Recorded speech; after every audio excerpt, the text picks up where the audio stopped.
And the evidence from this ayah is crystal clear.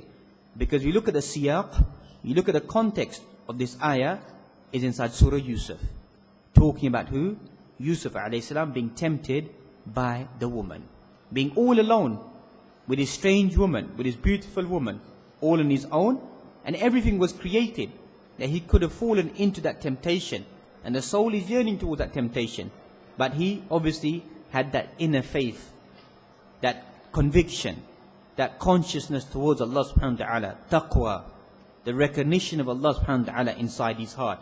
And that's exactly inside Surah Yusuf that we find the Quran mentions, إِنَّهُ مَن يَتَّقِي وَيَصْبِرْ فَإِنَّ اللَّهَ لَا يُضِيعُ أَجْرَ الْمُحْسِنِينَ. إِنَّهُ مَن يَتَّقِي, whoever has taqwa of Allah subhanahu wa ta'ala, وَيَصْبِرْ, and is patient, Allah subhanahu wa ta'ala will never ever let the actions, the reward of the people who are patient ever go to waste.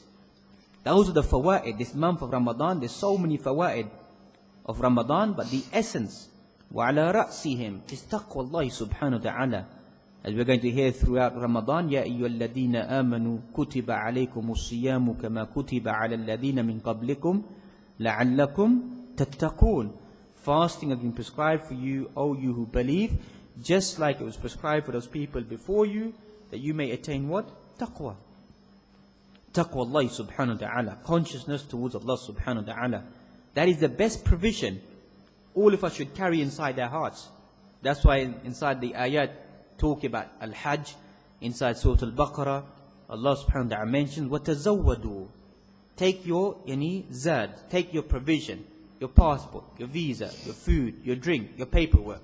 Take the things of the dunya. وَتَزَوَّدُوا فَإِنَّ خَيْرَ الزَّادِ التَّقْوَى وَاتَّقُونِ يَا أُولِي الْأَلْبَابِ. But the best provision that you take, O men of understanding, is taqwa. Right here inside your heart, the consciousness towards Allah subhanahu wa ta'ala. So this is the month of taqwa, that Allah subhanahu wa ta'ala is creating the avenue, the opportunity, the preparation for us to enter into paradise. Another hadith in Sunan of Imam Tirmidhi, likewise, if I'm not mistaken, Sunan of Ibn Majah, that we find, on the first night of Ramadan, a caller calls out, Ya baghi al-khair aqbil. O seeker of goodness, come and claim that goodness. O seeker of evil, aqsir. Restrain yourself, withhold yourself. And every single night, a person's neck is delivered or saved from the fire, and that is every single night of Ramadan. That Allah subhanahu wa ta'ala delivers and rescues people from the punishment of the hellfire. This is such an immense preparation by Allah subhanahu wa ta'ala for us individuals inside this month of Ramadan.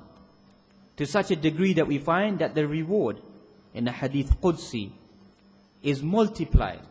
All of the actions of the human being, the son of Adam, are rewarded appropriately, except for fasting. It is for me, and I will recompense the individual. Now this hadith, obviously as Muslims, we all know that all of our actions are dedicated towards Allah subhanahu wa ta'ala. قُلْ إِنَّ الصَّلَاةِ وَنُسُكِي وَمَحْيَايَ وَمَمَاتِي لِلَّهِ رَبِّ الْعَالَمِينَ لَا شَرِيكَ لَهُ وَبِذَلِكَ أُمِرْتُ وَأَنَا أَوَّلُ الْمُسْلِمِينَ. Say indeed, my praying, my sacrifice, my living, my dying is all dedicated towards Allah subhanahu wa ta'ala. I associate no partners with Him subhanahu wa ta'ala, and I am amongst the first and foremost individuals to submit. So we all know that. So why in this hadith Qudsi is it saying that fasting is for me and I will recompense the individual? Ulama of hadith have mentioned that every other action that we do in our lives or in our lives is visualized by people. We pray, it's visualized. We perform Hajj, it's visualized. Perform Umrah, it's visualized. Even the giving of charity, somehow, apparently, it may come out. People get to know, you've done this well, you've done this action. As for fasting, then may Allah forbid, one of us can secretly go and do what? We can go and eat some food.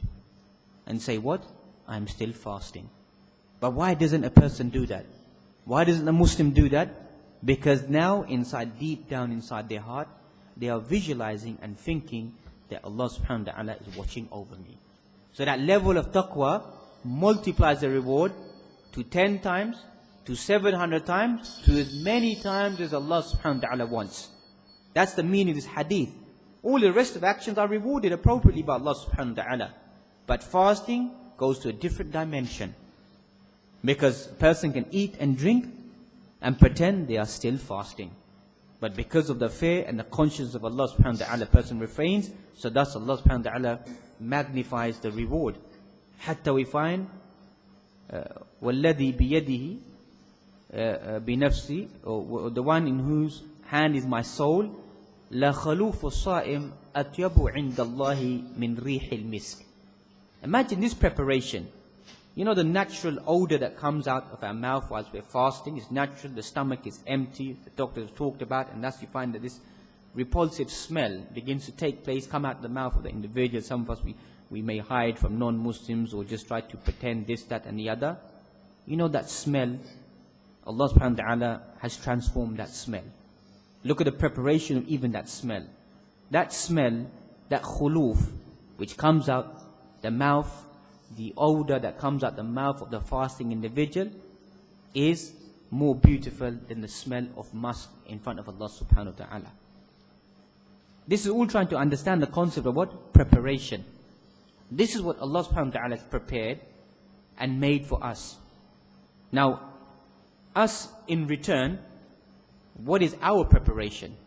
That's what we want to come to. What do we now do in return? Allah subhanahu wa ta'ala doesn't need any of our preparation, what we do. But just as we began with, to help us to understand. قُلْ إِن كُنْتُمْ تُحِبُّونَ اللَّهِ, you claim to love Allah subhanahu wa ta'ala, فَاتَّبِعُونِ, follow the Prophet Muhammad sallallahu alaihi wasallam. And رَدُّ الْفِعْلِ, what will happen? يُحْبِبْكُمُ اللَّهِ وَيَغْفِرْ لَكُمْ ذُنُوبَكُمْ وَاللَّهُ غَفُورٌ رَحِيمٌ. Then Allah subhanahu wa ta'ala will love you. So if you want to gain the love of Allah subhanahu wa ta'ala, then there is naturally a relationship. As the Quran mentions, يَا أَيُّهَا الَّذِينَ آمَنُوا إِن تَنْصُرُوا اللَّهَ يَنْصُرْكُمْ وَيُثَبِّتْ أَقْدَامَكُمْ. It's a two-way relationship. Allah subhanahu wa ta'ala has laid the causes and the effects. Oh, you believe, if you help Allah subhanahu wa ta'ala, Allah subhanahu wa ta'ala will help you and make firm your feet. Allah subhanahu wa ta'ala does not need our help. But Allah subhanahu wa ta'ala has created that we have to do certain actions to gain the help of Allah subhanahu wa ta'ala. Whatever we do is irrelevant at times. Because even the Quran mentions, وَمَا رَمَيْتَ إِذْ رَمَيْتَ وَلَكِنَّ اللَّهَ رَمَى. It wasn't you that threw on that day, Ya Rasulullah sallallahu alaihi wasallam. It was us that threw. That dust that went into the eyes of the enemies. Your task is just to throw, finish. And our task is to convey it to a different dimension. So you help Allah subhanahu wa ta'ala, Allah will help you and make firm your feet. So we find inside the Quran mentions in terms of preparation, one of the most strongest ayat, وَأَعِدُّ لَهُمْ مَا اسْتَطَعْتُم مِّن قُوَّةٍ. Inside Surah Al-Anfal, if I'm not mistaken, prepare for them all steeds of warfare. Scare your enemy and scare our enemy. The enemy of Allah subhanahu wa ta'ala. You might be thinking, what's the concept of this ayah, talking about jihad, talking about preparation, to do with the Muslim life and the Muslim ummah at the moment? A Muslim nation which is ill-prepared for warfare is ill-prepared for anything else that will come in front of its life. Here we're not calling towards warfare. Every country has a concept of discipline. Many non-Muslim countries, it is part of being resident of that country to serve in their armed forces. Not for warfare, for discipline. That's what we Muslims lack. We have no discipline. And a nation which is ill-prepared for warfare will be ill-prepared for anything it faces in its life. That's what we Muslims have become. We are ill-prepared. No one's saying that we need to go out and proclaim war, whatever it may be. Every country has its defense, don't they? Every country has its army, has everything there that exists. So what about us as Muslims? We don't have anything because we're ill-prepared. So everything in our lives is ill-prepared. Everything which is linked to our lives is ill-prepared. Even the sighting of the moon or the crescent that we find differences begin to take place. And Fuqaha have mentioned that you fast with the majority, even if the majority happens to be wrong, which is impossible. But let's say for argument's sake, the majority is wrong. What does the Sharia say? The Sharia says you still fast with them. You still fast with them. That's what the Sharia says. It doesn't say divert yourself away, because here the congregation of the Ummah takes precedence over a personal interest, what may concern an individual. But many of us, are in different directions. And thus we find that in the hadith, in Sunnah Imam Tirmidhi, the visualizing of the crescent bring upon us a month of al-yuman, or bil-aman, of peace, of devotion, of commitment. This is a month of rushd. And indeed the crescent, Rabbi wa Rabbuka Allah, my Lord and your Lord is Allah subhanahu wa ta'ala. That's how the Muslim is trying to enter into this month of Ramadan. Is asking for the blessings of this month, to enter into this month in a state of devotion, a state of commitment. We enter the month of Ramadan in a state of ikhtilafat, of differences, and within the month and outside the month. And some of us average Muslims that we find that we couldn't care less. That's what we find, inna sa'yakum lashatta. The Quran mentions that people are at various degrees in the understanding of the month of Ramadan and the intent of the month of Ramadan. There are some Muslims who meet the month of Ramadan that we find, or before that Allah subhanahu wa ta'ala is giving us this opportunity to use this month of Ramadan. We find in the hadith, as-salatu ila as-salah, wal-jum'atu ila al-jum'ati, wa Ramadan ila Ramadan, kaffaratun lima baynahunna majtunibatil kaba'ir. One prayer to another prayer, one Jum'ah to another Jum'ah, one Ramadan to another Ramadan is an expiation of whatever takes place between the two, as long as a person stays away from the major sins. Ulama of hadith have mentioned, what is the interpretation of this hadith? One interpretation that we find is the athar, the effect of the prayer. Like now praying Maghrib, a person may go back to their family, go back to their work, or whatever it may be, and the iman will be different from offering the prayer at Maghrib.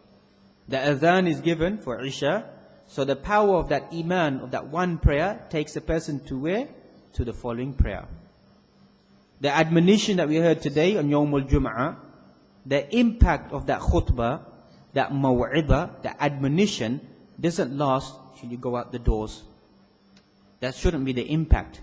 Nor should that be the role of the khatib, the imam, and nor should that be the role of the people that attend. The power, by the permission of Allah subhanahu wa ta'ala, and the magnitude of those words should carry the believer all the way till when? Till Yawmul Khamis, till Thursday. And you know what? Hey presto, in the morning, what is it? It's Jum'ah. So once again, the iman is lifted. And likewise, the 29 or 30 days of fasting of Ramadan don't just last until the 1st of Shawwal. We know it's a great shame. It is a very big shame upon us Muslims that we have our Muslim youth on the night of Eid, before the beginning of Eid, that we find on that night, the 1st of Shawwal, straight after Maghrib, you find Muslims are organizing their alcohol, their drugs, where they're going to fornicate, where they're going to commit adultery, what cars they're going to use, what haram actions they're going to do. That is a reality. Correct me if I'm mistaken. Correct me. On the first day of Eid. This is what a large portion of Muslim youth will be doing. And you know, Fuqaha have mentioned that if a Muslim makes this intention inside their heart, as you brothers say, I will fix up my life for these 29 or 30 days. And at the same time make a double intention that as soon as Ramadan is over, I will go back to my normal lifestyle. There's a difference between this and all of us, an average Muslim, that we're going to sin even in Ramadan, may Allah forbid, outside Ramadan, make mistakes, do wrong things. But we never made that intention, never had that specific intention that I'm going to do this haram, or I'm only going to be good now, or try to have a barter relationship with Allah subhanahu wa ta'ala, that I'm only doing this now and you give me this at the end of Ramadan. Look how many people come to the masjid and offering their prayers during exam period, weren't they? What happened after exams? But they're probably going to still carry on praying until what, 7th of August, 14th of August. Once results are there, finish. Out the window it all goes.